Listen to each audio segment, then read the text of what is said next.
얼마 전까지만 하더라도 한국에서 불법 체류자로 생활하는 베트남인들의 대부분은 관광비자나 근로자로 입국하는 경우가 대다수였습니다. 하지만 시대가 변해가고 입국도 점점 까다로워지자 베트남 불법 체류자는 새로운 형태로 변해가고 있습니다. 바로 유학 및 어학연수 비자를 통한 외국인 유학생입니다. 한국으로 넘어와 돈을 벌어가려는 연령층도 계속해서 낮아지고 있다는 점도 베트남 유학생 불법 체류자가 늘고 있는 이유 중 하나입니다. 교육부가 발표한 자료에 의하면 2019년 전체 외국인 유학생 수는 16만 165명으로 2013년과 비교해 봤을 때 5년 만에 무려 2배 이상 늘어난 수치라고 합니다. 교육개발원이 정식 집계를 시작한 1998년 이후 사상 최대치를 기록한 수치입니다. 그리고 베트남 및 동남아 국가들은 한국의 정책을 교묘하게 이용하여 유학생으로 들어와 불법 체류자로 변해갔습니다.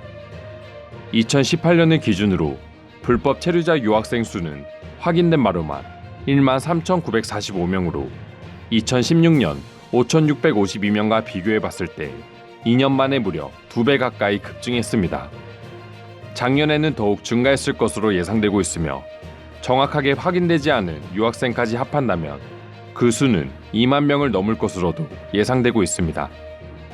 한 베트남 유학생에 따르면 베트남과 같은 개발도상국들의 경우 정부 공문서 위조와 변조는 식은 죽 먹기와 다르지 않다고 합니다. 이를 이용해서 실제 자격이 안 되는 베트남 학생들도 돈을 투자해 서류를 변조하고 한국 유학생으로 입국하게 되는 것입니다. 과연 서류까지 위조해가면서 한국으로 입국하는 베트남 유학생들 중에서 정말 한국에서 공부하고 싶어 입국하는 비율은 얼마나 될지 궁금합니다. 그리고 정말 공부를 위해서 입국한다고 하더라도 서류 위변조는 엄연한 불법 행위입니다. 실제로 베트남에서는 높은 이자의 고리대금 대출을 해서라도 위조 서류를 만들어 한국에서 돈 벌기를 희망하는 베트남 학생들이 줄을 섰다고 합니다. 베트남 학생들의 이러한 분위기는 국가별 유학생 불법 체류 현황 통계만 보더라도 바로 확인할 수 있습니다. 2018년 기준으로 한국의 유학이나 어학연수 비자로 넘어와 불법 체류자가 된 국가를 살펴보면 다소 충격적이기까지 합니다. 중국이 총 1930명을 기록하고 있지만 베트남은 무려 9213명이 불법 체류 유학생으로 나타나고 있기 때문입니다. 한국에 거주하고 있는 유학생들의 비중을 따져보자면 베트남 학생들이 얼마나 한국을 돈벌이로 생각하는지 알 수 있는 자료입니다. 서울의 한 사립대에서 유학생 관련 업무를 맡고 있는 담당자에 따르면 연락이 끊긴 채 잠적하는 베트남 유학생들을 찾는 것이 주요 업무라고 합니다. 베트남 유학생의 SNS 등을 통해서 잠적한 학생의 위치를 추적하기도 하고 퇴근 시간에도 수시로 학생들을 찾기 위해 공장이나 편의점 등을 돌아다니며 학생들을 찾는 게 일이라고 합니다. 하지만 아무리 찾더라도 작심하고 숨어버리면 대책이 없다고 한숨을 쉬었습니다. 이는 서울과 지방대학을 가리지 않고 공통적인 문제점으로 자리 잡은 현상이라고 합니다.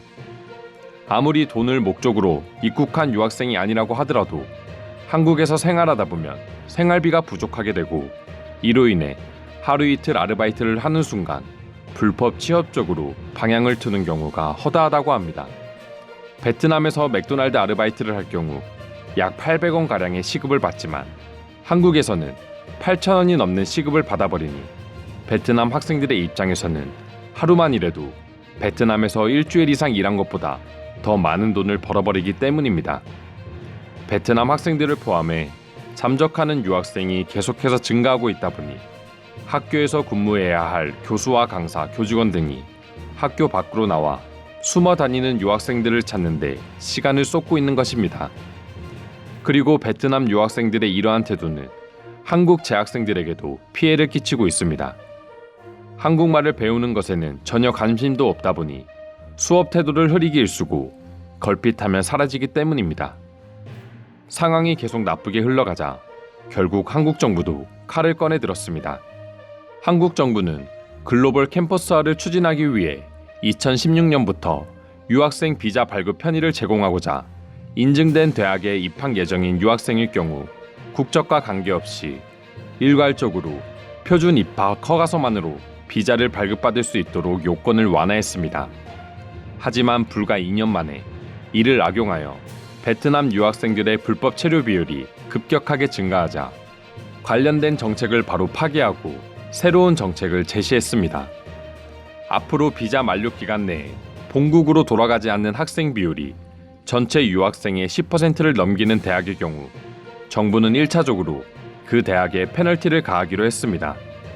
그리고 그런 대학들의 경우 비자 발급 제한이 가해지기 때문에 막상 외국인 유학생을 받고 싶어도 받을 수 없는 상황이 되는 것입니다.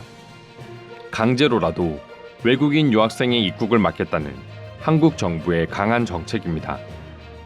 대학 역시 일종의 이익을 추구하는 기업이라고 할 수 있기에 대학 입장에서는 물론 아쉬운 정책일 수도 있겠지만 이렇게 강제적인 방법이 아니고서는 늘어만 나는 베트남 유학생들의 불법 체류를 막을 수 없다고 판단했기 때문입니다.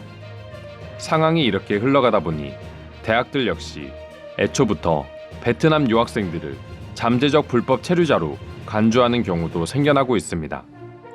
워낙 사라지는 경우가 다반사로 발생하다 보니 경북의 한 대학의 경우 유학생들의 여권을 일괄적으로 보관하고 있다가 학기 말에 귀국 항공편을 제시하는 학생에게만 돌려주는 극단적인 방법도 사용하고 있다 합니다. 결국 베트남 현지 학생들 입장에서는 어떻게 보면 미리 한국으로 넘어가 불법을 저지른 선배들 덕분에 한국에서 정당하게 공부할 수 있는 기회를 날려버리는 안타까운 상황이 생길 수도 있습니다.